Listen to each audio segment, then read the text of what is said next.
한번 따라 해볼까요? 나는 성령님께 속한 사람인가? 다시 한번 따라 합니다. 나는 성령님께 속한 사람인가? 여러분들 어떻게 생각하십니까? 그렇다고 생각하십니까? 아니면 글쎄 그렇게 생각하십니까? 아니면 나는 아직 멀었어 그렇게 생각을 하십니까? 이런 이야기가 있어요. 오래전 현대식 트랙터가 발명되어 막 실용화되기 시작할 때에 일어났던 일입니다. 이 당시까지 농사를 짓는데 가장 유용했던 것, 필요했던 것은 힘센 소였어요. 힘센 수가 밭을 갈고 또 논을 갈아주어야 농사를 편하게 지을 수 있기 때문이지. 우리나라도 그렇지 않았습니까? 그런데 트랙터가 발명되면서 어떻게 되었습니까? 트랙터 한 대가 그 힘센 소 수십 마리가 할 수 있는 일을 아주 거뜬히 해내었죠. 아무튼 그때 영국의 한 귀족이 자신의 절친이었던 한 영주에게 아주 성능이 좋은 트랙터를 선물해 주었어요. 그 큰 트랙터를 선물 받은 영주는 트랙터의 우영을 보고 내가 너무나 좋은 선물을 받았노라면서 감사하기도 하고 또 크게 기뻐하기도 했습니다. 하지만 얼마 후에 그 영국 귀족이 트랙터를 선물로 준 영주를 방문할 기회가 있어 갔다가 아주 깜짝 놀랄 만한 상황을 발견하게 되었습니다. 그것은 자신이 선물해 준 그 큰 트랙터를 힘센 황소 수십 마리가 땀을 뻘뻘 흘리면서 끓고 있는 장면을 목격을 한 거예요. 여러분, 참으로 황당한 일 아닙니까? 트랙터를 선물해 주면 그 트랙터를 가지고 밭을 갈아야지. 아니, 앞에 황소 수십 마리가 트랙터를 끌고 트랙터가 밭을 갈아요? 이거 참 황당한 일이죠. 그래서 트랙터를 선물한 귀족은 영주에게 그 트랙터는 그렇게 쓰는 것이 아니야. 연료통에 연료를 넣고 시동 걸어 운전을 하면 힘센 소 몇십 마리 역할을 할 수 있어. 그렇게 말하면서 직접 시운전을 해 보여주었다고 합니다. 여러분, 이 이야기가 우리에게 아주 중요한 교훈을 하나 주고 있습니다. 그것은 때때로 우리 인간은 어리석게도 일을 거꾸로 한다라고 하는 것입니다. 앞선 이야기에서 힘센 황소를 대신해서 효율적으로 농사를 하기 위해서 트랙터를 발명했던 것인데, 그리고 그것을 선물을 해주었던 것인데, 오히려 힘센 황소가 트랙터를 끌고 농사를 짓는다라고 하는 것은 분명 우스운 이야기가 아니겠습니까? 트랙터를 올바르게 사용하지 못하면 귀한 선물이 오히려 일을 방해하는 꼴이 되고 마는 것입니다. 그런데 우리 인간들이 종종 그렇다라고 하는 거예요. 하나님께서 우리에게 주신 가장 큰 선물이 있습니다. 그 가장 큰 선물이 뭐냐면 내가 너에게 성령을 준다라고 했거든요. 성령을 선물로 준다라고 했습니다. 그런데 하나님이 주신 이 성령이라고 하는 선물을 올바로 쓰지 못하는 경우가 참 많이 있더라라고 하는 것이죠. 물론 성령을 바르게 사용한다라고 하는 그 말은 어떻게 보면 올바른 그 이치에는 맞지가 않지요. 그렇지만 하나님께서 우리에게 성령을 선물로 주셨는데 우리는 그 성령을 의지하지 못함으로 너무나도 힘든 삶을 사는 경우가 참으로 많이 있다라는 것입니다. 여러분, 성령은 하나님의 영이신 줄로 믿으시기 바랍니다. 우리와 함께 하시고 우리에게 능력과 은사를 주시고 우리로 하여금 하나님의 백성답게 살 수 있도록 우리를 이끌어 주시는 그러한 능력의 하나님이신 줄로 믿으시기 바랍니다. 우리가 신앙생활뿐만 아니라 세상에서 그리스도인으로 살아갈 때 성령을 의지하고 성령의 도우심을 간구하며 살아간다고 한다면 성령께서 우리를 도우심으로 우리의 삶은 하나님의 능력에 이끌려 살 수가 있는 것입니다. 사랑하는 여러분, 아무쪼록 오늘 월삭기도회에 참여하신 여러분 모두는, 그리고 이 방송을 듣고 계시는 우리 수혜교회 모든 성도 여러분들은 내 힘과 내 능력과 내 지혜로 내게 주어진 일들을 감당하려 하지 마시고 성령님을 먼저 의지하시고 성령님의 도우심을 간구하심으로 삶의 모든 문제들이 활짝 해결되어지는 그러한 은혜가 있기를 주님의 이름으로 축원합니다. 오늘 본문의 이야기, 잘 알고 있는 이야기일 수 있습니다. 다니엘 이야기의 어떤 한 부분이죠. 여러분은 이미 다니엘에 대해서 어느 정도 잘 알고 있을 것입니다. 그는 자신의 나라가 망해서 이제 바벨론에 그 젊었을 때 이제 포로로 끌려갔던 그런 사람이었죠. 그런데 여러분, 그 소년 다니엘이 어떻게 되었습니까? 그가 거기에서 아주 성공적인 리더가 되었지 않습니까? 지도자가 되었지 않습니까? 포로로 끌려갔는데도 결국 바벨론 제국의 총리가 되어지고, 그리고 페르시아 제국에서도 그 모든 또 총리 중에 으뜸이 되어지는 그러한 국무총리가 되었죠. 바벨론 제국에서도 총리, 페르시아 제국에서도 총리, 정말 기가 막힌 그러한 사람이 되었습니다. 그렇다면 그가 어떻게 그와 같은 탁월한 성공자가 될 수 있었습니까? 저는 그 이유가 다니엘이 성령으로 충만했기 때문이었다, 그렇게 생각을 해봅니다. 한번 따라해 보겠습니다. 다니엘이 성령으로 충만했었다. 물론 그에겐 지혜도 참 많이 있었어요. 미래를 내다보는 어떤 영적인 안목도 있었고요, 또 사람을 휘어잡는 어떤 통솔의 능력도 있었어요. 그런데 그 모든 것을 가능케 했던 근본적인 이유가 무엇이었느냐? 그는 성령의 사람이었기 때문에 가능했던 것입니다. 자, 오늘 본문 8절과 9절에 있는 말씀 우리 집사님께서 읽어주셨었지만 다시 한번 이 말씀을 우리가 함께 소리내서 읽어보겠습니다. 그 후에 다니엘이 내 앞에 들어왔으니 그는 내 신의 이름을 따라 벨드사살이라 이름한 자요, 그의 안에는 거룩한 신들의 영이 있는 자라. 내가 그에게 꿈을 말하여 이르되, 박수장 벨드사살아, 내 안에는 거룩한 신들의 영이 있은즉 어떤 은밀한 것이라도 네게는 어려울 것이 없는 줄을 내가 아노니 내 꿈에 본 환상의 해석을 내게 말하라. 여러분, 지금 누가 누구에게 무엇에 대해서 이야기를 하는 것입니까? 그 당시에 절대 권력자였던 바벨론 제국의 황제 느부갓네살이라고 하는 그 황제가 어느 날 꿈을 꾸었어요. 꿈을 꾸었는데 내가 무슨 꿈을 꾸었는지도 알지도 못하고 그 꿈에 대한 그 어떤 영적인 해석을 여러 사람들에게 다 물어보아도 제대로 말하는 사람이 없습니다. 그래서 벨드사살이라고도 불려지는 그 다니엘에게 지금 요청하고 있는 말이에요. 그런데 그 느부갓네살이 다니엘에 대해서 어떤 사람이라고 그가 말하고 있습니까? 그의 안에는 무엇이 있는 자라고요? 거룩한 신들의 영이 있는 자라. 다니엘 보고요, 한 나라의 왕이 이방의 그 청년인 출신이었던 그 사람에게 너는 당신 안에는 거룩한 신들의 영이 있는 사람이야. 그러니까 내가 어떤 꿈을 꾸고 이 꿈의 내용이 뭔지 한번 풀어줘, 그렇게 말을 했던 거예요. 사실 세상은요, 아무리 권력이 있고 잘난 사람이라 할지라도 너무 쉽게 어떤 한계에 부딪히고 좌절하곤 하죠. 바벨론 제국의 느부갓네살 황제도 그 넓은 땅을 다스리는 황제였지만 자기 꿈 하나 때문에 지금 안절부절하지 못하고 있었던 거예요. 이게 도대체 뭐야? 내가 도대체 뭘 본 거야? 쩔쩔매고 있었어요.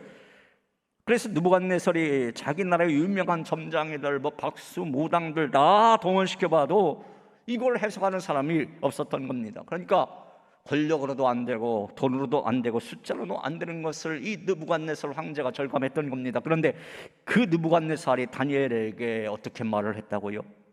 성령의 사람아, 성령의 사람아, 너에게는 거룩한 신들의 영이 있으므로 너에게는 어려울 것이 없는 줄을 내가 안다. 내가 꿈에 본 환상을 내가 해석해 보여라, 그렇게 말을 했다라고 하는 것이죠. 그러니까 지금 다니엘은 한 제국의 황제로부터 그는 거룩한 성령님을 모시는 사람으로 정평을 받고 있는 거예요. 자, 그렇다면 오늘 여러분들은 크리스찬으로 어떤 정평을 받고 계신가요? 여러분도 성령님께 다스림을 받고 성령님께 소유된 그런 영적인 사람으로 평가받고 계신가요? 바라기는 오늘 이 예배를 드리시는 여러분 모두가 그렇게 주님께로부터 인정받는, 그리고 주변 사람들로부터 저 사람은 정말 성령님께 속한 그런 하나님의 사람이야, 그렇게 인정받는 주님의 백성 다 되어주시기를 주님의 이름으로 축원합니다. 자, 그렇다면 이렇게 다니엘처럼 성령님께 속한 사람은 어떠한 삶을 살아야 하는 것일까요? 오늘 저는 이 새벽 몇 시간에 두 가지로 이제 짤막하게 말씀을 드리고자 합니다. 첫째로, 성령님께 속한 사람은 어떠한 상황 속에서도 하나님 편에 서게 된다라고 하는 것입니다. 한번 따라해 볼까요? 어떠한 상황 속에서도 하나님 편에 서게 된다. 우리는 성령이 임하시면요, 그를 통해 뭔가 엄청난 일이 일어날 것이라고 생각합니다. 성령으로 충만해지면 예언도 해야 되고 방언도 해야 되고 어떤 기적도 일으키고 그렇게 해야 되는 것이 맞지 않는가? 그건요, 하나님께서 초대교회 때 필요해서 주셨던 거예요.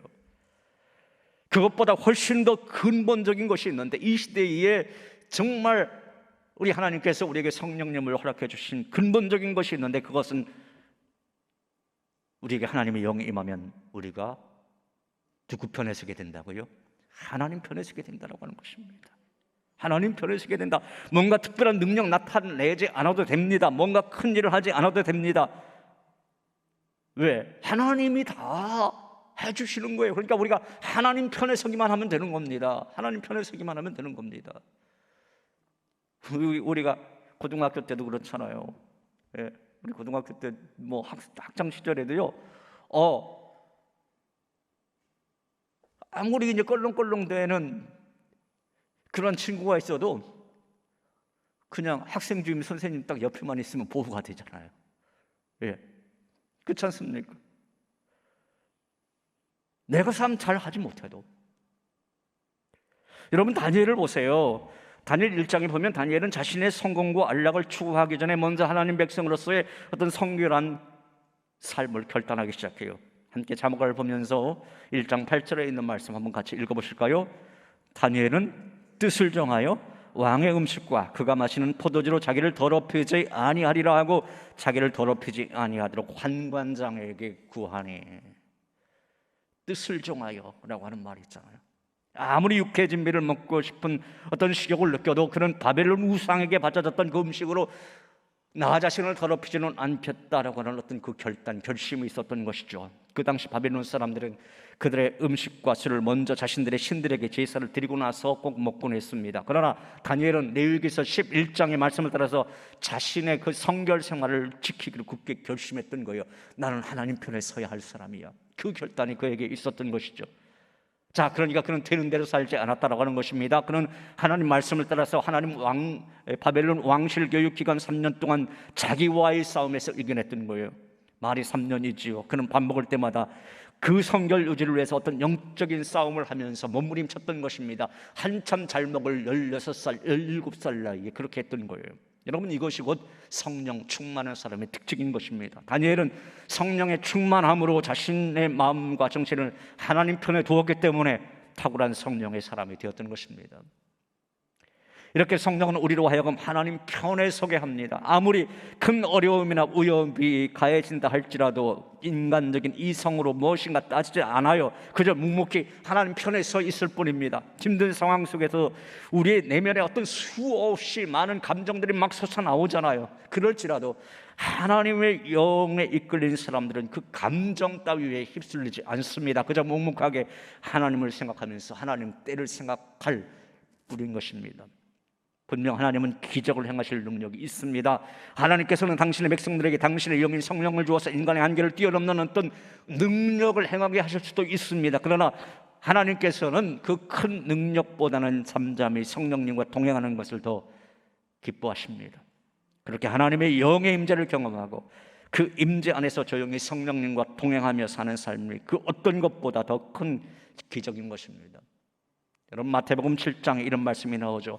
마지막 심판의 때 어떤 사람이 와서 이렇게 이야기합니다. 이렇게 묻습니다. 주여, 주여, 우리가 주의 이름으로 선지자 노릇하며 주의 이름으로 귀신을 쫓아내고 주의 이름으로 많은 권능을 행하지 아니하셨나이까? 그렇게 물었더니 그때 주님께서 분명하게 이렇게 말씀하십니다. 내가 너희를 도무지 알지 못하니 불법을 행하는 자들아 내게서 떠나가라. 그렇게 말씀하셨어요. 주의 이름으로 선지자 노릇하고 주의 이름으로 귀신도 쫓아내고 또 주의 이름으로 많은 권능을 행할지라도 네가 주님 편에 서 있지 않으면 그 모든 것은 다 불법이다라고 하는 거예요.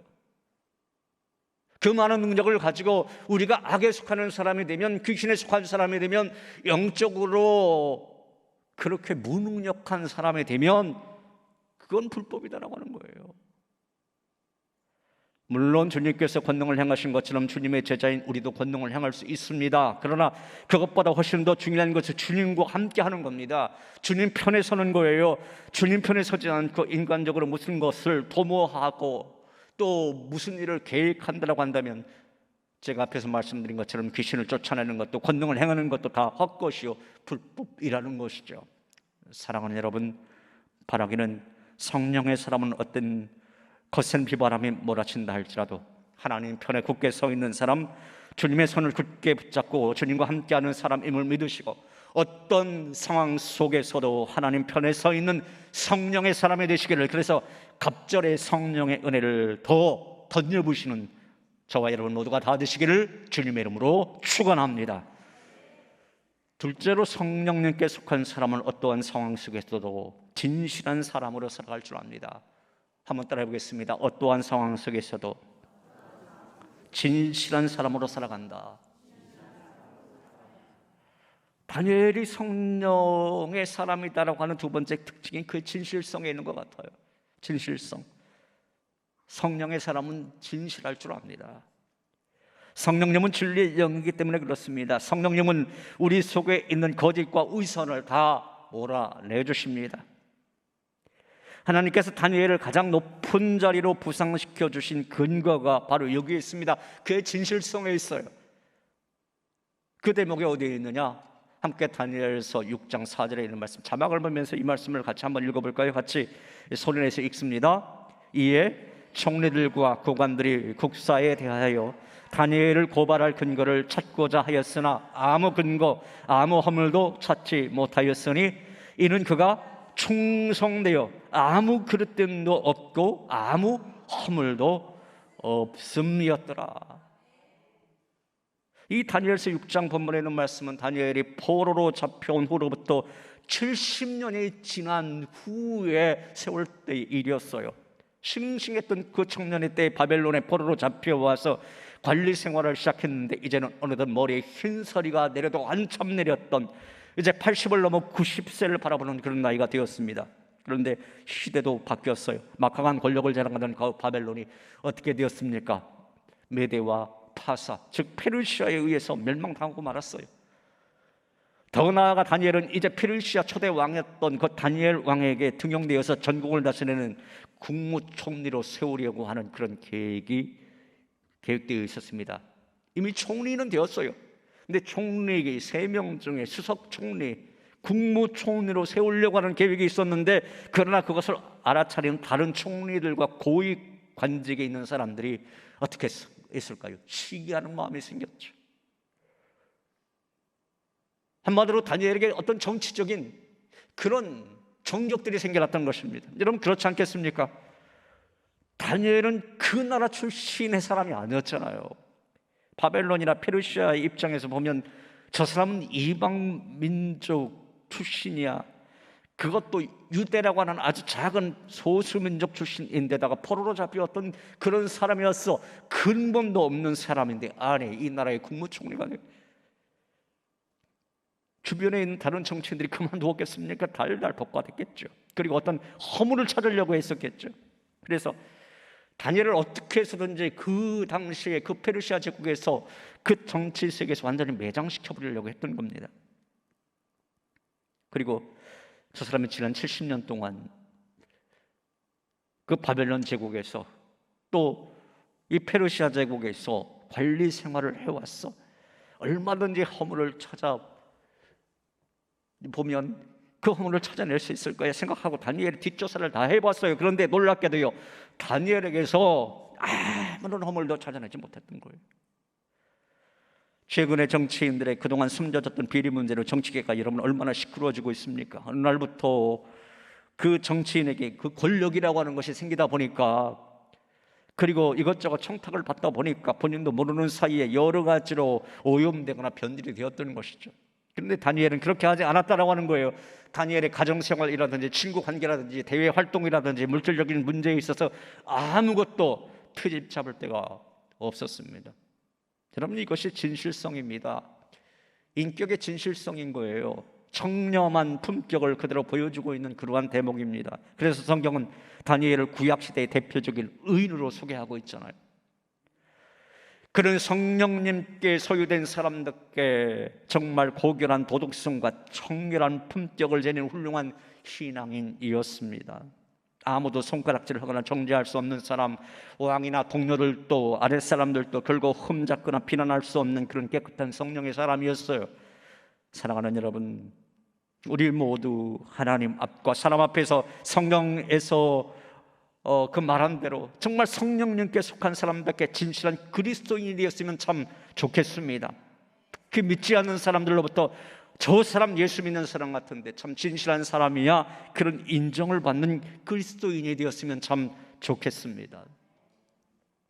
사실 저는 물고기 잡는 거 참 좋아하는데요. 그런 낚시도 좋아하고 그 바닷가에서 뭔가 이렇게 뭐 이렇게 잡아보려고 하는 거 참 좋아해요. 그런데 솔직히 잡는 데는 매주예요. 별로 뭐 많이 잡아온 적은 없습니다. 어렸을 때도 다른 친구들 잘 잡는데 저는 뭐 그렇지 못했던 것 같아요. 그런데 물고기를 아주 쉽게 잡을 때가 가끔 있었습니다. 이제 어렸을 때, 이게 자랄 때 가끔 있었어요. 날이 감으로 냇물이 말라 붙으면 군데군데 뭐가 생기냐면 웅덩이가 생기거든요. 그러면 물고기들이 죄다 그 웅덩이에 모여듭니다. 그때 저처럼 재주가 매주인 사람도 그저 그냥 쫄대로 뭐 몇 번 이렇게 푸기만 하면은 물고기를 많이 잡을 수 있었습니다. 또 때로는 친구들과 함께 그 도랑을 막아요. 여기도 막고 저기도 막고. 그래서 그 물을 퍼내면 그냥 물고기들이 물이 없어 어쩔 줄 모르고 퍼덕대는 것도 보았습니다.